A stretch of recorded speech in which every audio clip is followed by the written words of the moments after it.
So guys, couple of words of that misunderstanding here. So that is supposed to be 4K, but it's basically a Fiat 500. So yesterday I've just had some footage how to change the serpentine belt on that, and once I was done with the serpentine belt and started the car, it basically put the serpentine belt on fire because the alternator is not turning. That car has been sitting for quite a while. It had a quirky issue. So the footage today, the video today would be how to take off the serpentine belt and how to take off the alternator because it's fucked. I already put the car on jack stands, took the tire off, and took that bit off and two screws. So basically now I can move that plastic. So what I'm going to do is pull that plastic over here, so I have a bit of space, and grab a box and spanner. I'm not sure how those are called. Over here you have the serpentine belt tensioner. It's that piece over here, but you won't be able to reach from the top. It's a 13mm bolt. So that spanner would go in that orientation.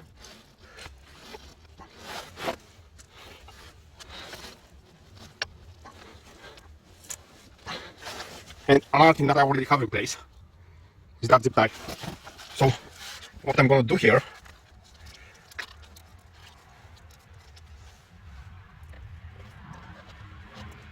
it's a bit hard to do it with one hand, but I'll try my best.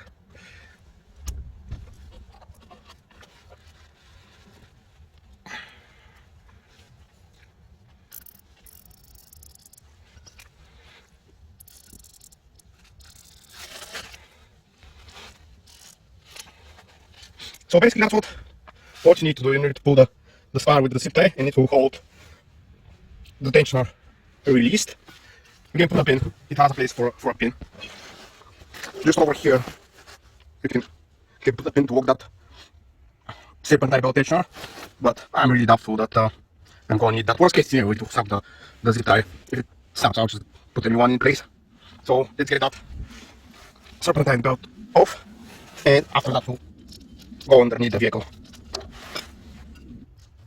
So the first thing that we need to take off is that bolt over here, and that will allow the engine to move forward a bit, and we need to move the engine forward a bit just to be able to pull off the alternator.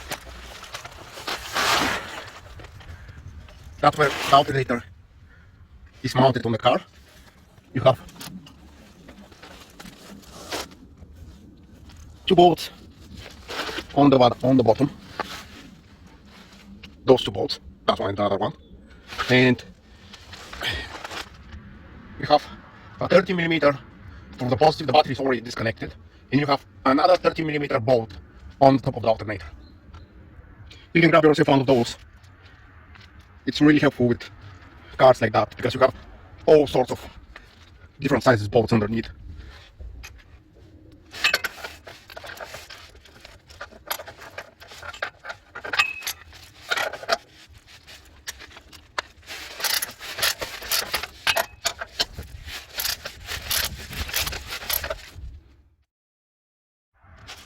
So that bolt's undone, and now the engine is moving. So next thing I'm gonna do is take off the positive.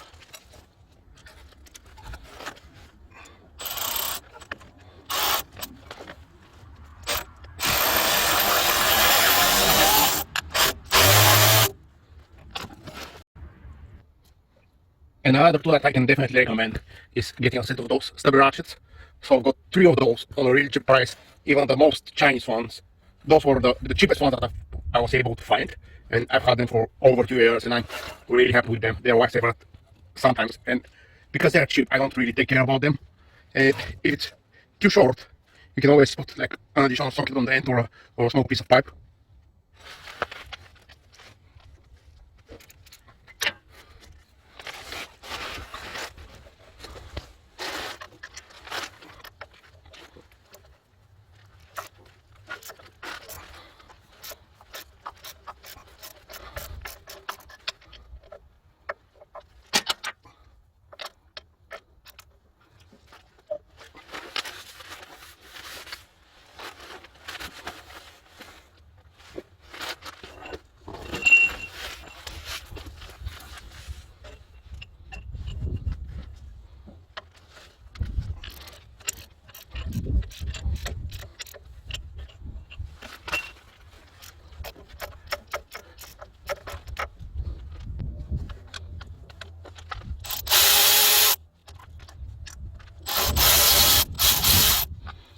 So for now, leave those two bolts in that position and try unhook the belt, and also until I'm sure that I will be able to get the other bolt. That's how much that melted the belt here. Maybe I'll need to change the belt. So that is how it works from underneath, where the third bolt is. It's basically right smack in the middle of the alternator, and you will need a small extension to be able to reach to it. You can't just reach it with the ratchet in the socket.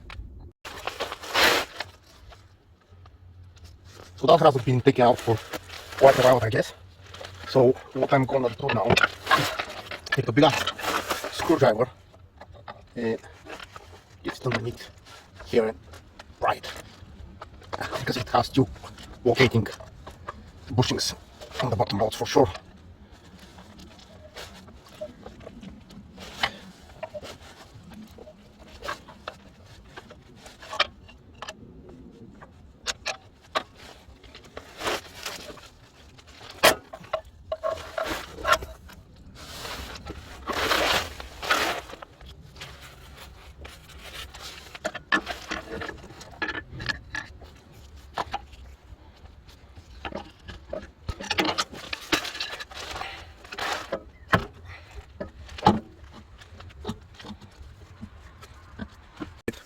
I've pried the engine forward and put the bolts into the bushing. So now that alternator is pretty free to take out. That's how it takes out. So that's what that alternator works. So the upper bolt is right smack in the middle. Also, don't forget to take out that cable, because I've snapped it.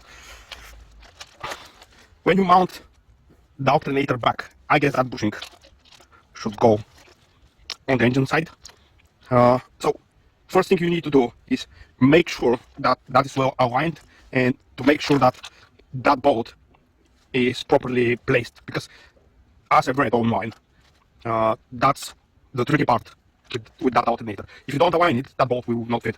So put a couple of threads on the lower bolts and then try to fully tighten that bolt, and then those two. And you release that, and you put your V-belt in place and release that box and spanner that is held in place with the zip tie. So what I'm going to do, I'm not going to assemble it now, because I'll take that alternator to someone who rebuilds them instead of buying a new unit. So that's all with the Fiat, the Ford. I'm not going to make a video how it's assembled together, but it's pretty simple,